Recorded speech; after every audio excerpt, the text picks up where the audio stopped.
Sveiki.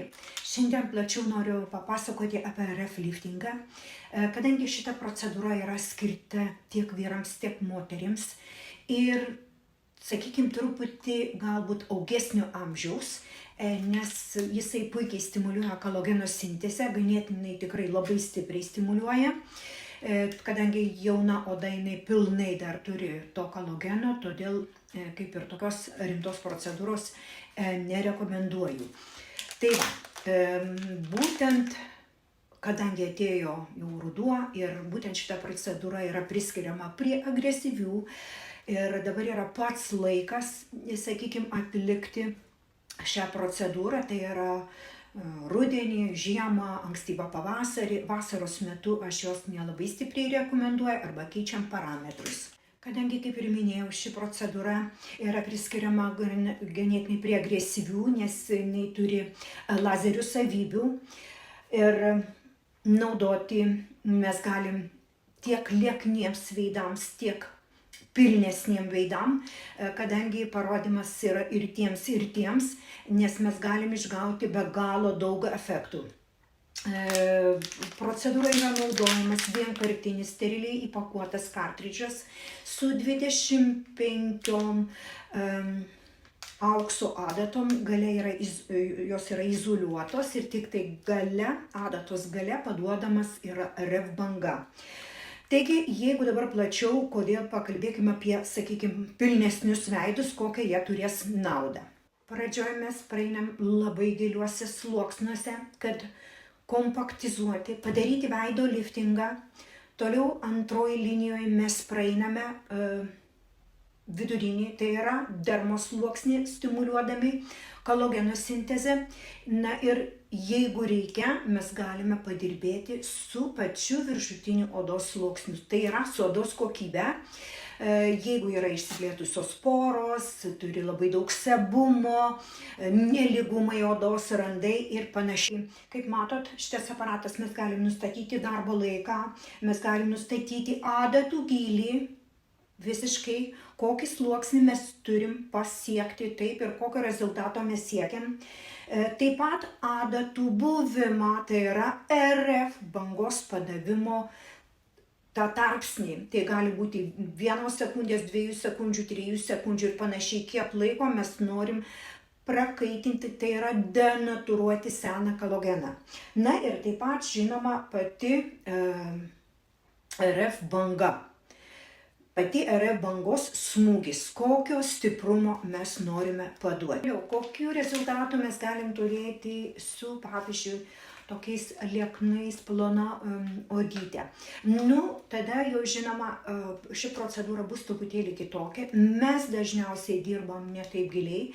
Mes daugiau kovojam su smulkiom raukšlėm ir būtent kolageno sintezė. Nes dažniausiai tokia plona porcelianinė oda, tokie smulkus veidukai, jie visiškai neturi poodinio riebalinio sluoksnio ir mes atvirkščiai stimuliuojam kolageno, kad nors kažkiek tai užsipildytų būtent viduj to riebaliuko. Ne su amžium, kadangi jo ir taip mažai buvo, mes jo beveik visiškai prarandam ir atsiranda be galo daug smulkių raukšlių, atsiranda be galo daug tokių kloščių, tokių karosių, buldogų žandų jie neturi, bet dažniausiai tai būna, atsiranda odos laisvumas, nes oda praranda tą tokį stangrumą, tamprumą, taip.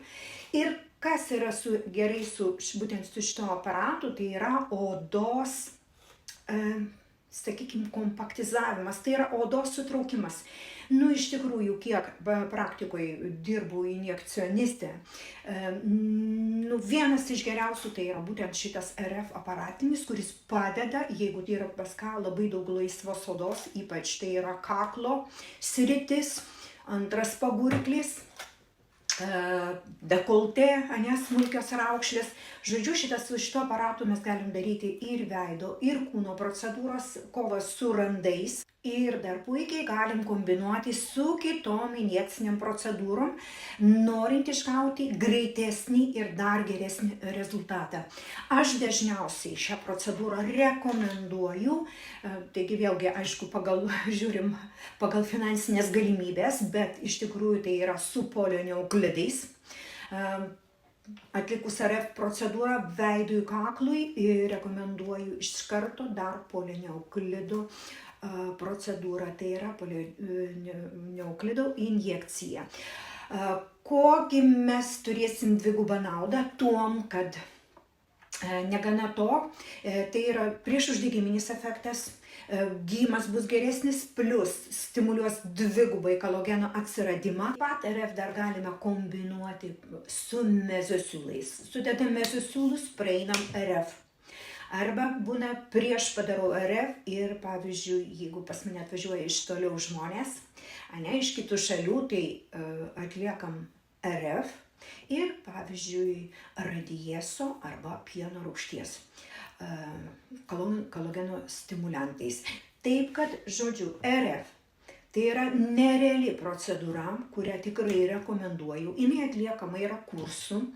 Dažniausiai jau net nuo pirmos procedūros mes matome didžiulius pokyčius ir negi užbaigus RF kursą, šita procedūra dar pusę metų turi veikimo procesą.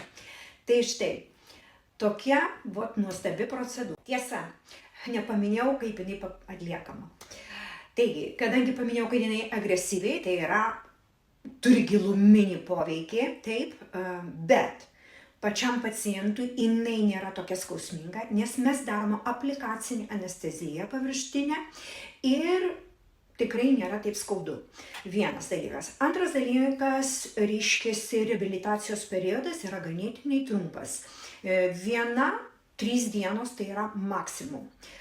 Nebent jeigu tai yra kažkokios tai odos pačio organizmo ypatybės, kada truputį gali užtrukti gydymo procesas. Viskas.